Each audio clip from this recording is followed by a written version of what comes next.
صلو علی الحبیب صلی اللہ تعالی علی محمد صلی اللہ علیہ وآلہ وسلم۔ قرآن پاک اللہ پاک کی کلام، اس کے بہت سے حقوق ہیں۔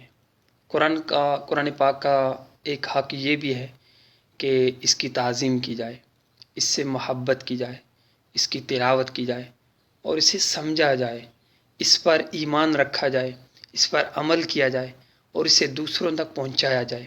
اسی طرح احادیث مبارکہ میں بھی تلاوت قرآن کریم کے بے شمار فضائل موجود ہیں۔ چنانچہ آئیے ضمن میں 4 فرامین مصطفیٰ صلی اللہ تعالیٰ علیہ وآلہ وسلم سنیے کہ جس سے ہمیں معلوم ہو سکے کہ تلاوت کی کتنی اہمیت ہے۔ اللہ پاک ہمیں کثرت کے ساتھ تلاوت قرآن پاک کرنے کی توفیق نصیب فرمائے۔ آئیے سماعت فرمائیے۔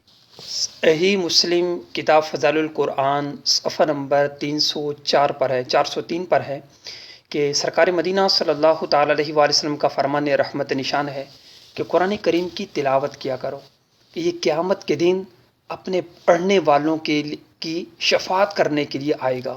قرآن کریم کی تلاوت کیا کرو کہ یہ قیامت کے دن اپنے پڑھنے والوں کی شفاعت کرنے کے لیے آئے گا۔ ایک اور حدیث قدسی میں بھی ہے کہ اللہ عز و جل ارشاد فرماتا ہے، سرکار مدینہ صلی اللہ علیہ وآلہ وسلم نے ارشاد فرمایا کہ حدیث قدسی ہے کہ اللہ پاک ارشاد فرماتا ہے کہ جسے تلاوت قرآن مجھ سے مانگنے اور سوال کرنے سے مشغول یعنی روک رکھے، میں اسے شکر گزاروں کے ثواب سے افضل عطا فرماؤں گا۔ سبحان اللہ، یہ کنز العمال کی روایت ہے۔ اسی طرح شعب الایمان جلد 2 صفحہ نمبر 348 پر ہے کہ سرکار مدینہ صلی اللہ تعالیٰ علیہ وآلہ وسلم کا فرمان رحمت نشان ہے کہ 3 قسم کے لوگ بروز قیامت سیاہ کستوری کے ٹیلوں پر ہوں گے۔ انہیں کسی قسم کی گھبراہٹ نہ ہوگی، نہ ان سے حساب لیا جائے گا یہاں تک کہ لوگ حساب سے فارغ ہوں۔ ان میں سے ایک وہ شخص ہے کہ جس نے اللہ پاک کی رضا کے لیے قرآن کریم کی تلاوت کی اور لوگوں کی امامت کی جبکہ وہ اس سے خوش ہوں۔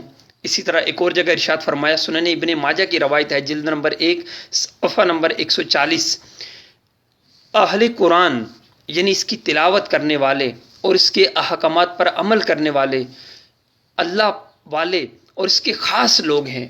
اللہ کی بارگاہ میں دعا کیجیے کہ اللہ مجھے حافظ قرآن بنا دے، اللہ مجھے حافظ قرآن بنا دے، قرآن کے احکام پہ بھی مجھ کو چلا دے۔ صلو علی الحبیب صلی اللہ تعالی علی محمد صلی اللہ تعالی علیہ وآلہ وسلم۔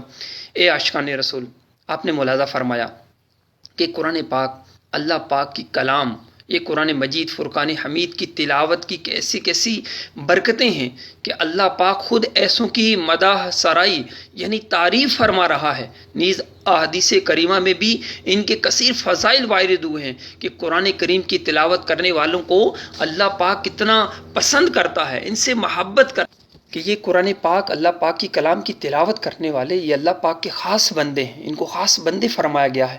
نیز جس شخص نے اللہ پاک کی رضا کے لیے قرآن کریم کی تلاوت کی ہوگی تو بروز قیامت اسے نہ تو کسی قسم کی گھبراہٹ ہوگی اور نہ ہی ان سے حساب لیا جائے گا۔ تو ذرا غور تو فرمائیے کہ اتنے انعامات اور اکرامات کے باوجود اس کلام مجید کی تلاوت نہ کرنا یہ کیسی محرومی کی بات ہے، جبکہ ہمارے اسلاف کرام، اولیاء کرام، بزرگان دین رحمہم اللہ السلام کو اللہ پاک کی کلام تلاوت قرآن کریم کا ایسا شوق تھا، ایسا جذبہ تھا، ایسا عشق تھا کہ ایک ایک آیت مبارکہ میں خوب غور و فکر کرتے، انتہائی ذوق و شوق کے ساتھ تلاوت کیا کرتے۔ چنانچہ ایک بزرگ فرماتے ہیں کہ میں ایک سورت شروع کرتا ہوں، یہ احیاء العلوم میں یہ روایت درج ہے کہ ایک بزرگ فرماتے ہیں کہ میں ایک سورت شروع کرتا ہوں اور اس میں ایسی بات کا مشاہدہ کرتا ہوں کہ صبح تک کھڑا رہتا ہوں اور وہ سورت مکمل نہیں ہوتی۔ ایک اور بزرگ کے بارے میں منقول ہے، احیاء العلوم صفحہ نمبر 852 پر درج ہے، فرماتے ہیں کہ جس آیت مبارکہ کو میں سمجھے بغیر بے توجہی سے پڑھتا ہوں، یعنی توجہ نہیں ہوتی تو بے توجہی سے پڑھتا ہوں، اسے باعث ثواب نہیں سمجھتا۔ حضرت سیدنا سلیمان دارانی علیہ رحمہ فرماتے ہیں کہ میں قرآن کریم کی کوئی آیت پڑھتا ہوں تو 4-5 راتیں اسی میں غور و فکر کرتے گزر جاتی ہیں کہ اگر میں خود اس میں غور و فکر کرنا چھوڑوں تو دوسری آیت کی نوبت ہی نہ آئے۔ امیر المومنین حضرت سیدنا عثمان غنی رضی اللہ تعالیٰ عنہ، سبحان اللہ سبحان اللہ، آپ کے بارے میں آتا کہ اس کثرت سے تلاوت فرماتے تھے کہ اس کے سبب آپ کے پاس 2 مصحف شریف یعنی قرآن کریم شہید ہو گئے تھے۔ کئی صحابہ کرام علیہم رضوان دیکھ کر قرآن پاک پڑھتے اور کوئی دن قرآن پاک کو دیکھے بغیر گزارنا ناپسند کرتے تھے۔ اللہ کی بارگاہ میں دعا کیجئے، اللہ یا اللہ عاشقان قرآن کا صدقہ، یا اللہ عاشقان قرآن کا صدقہ ہمیں عاشق قرآن بنا دے۔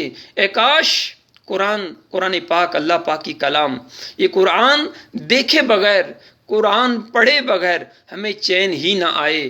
آمین۔ صلو علی الحبیب صلی اللہ تعالی علی محمد صلی اللہ تعالی علیہ وآلہ وسلم۔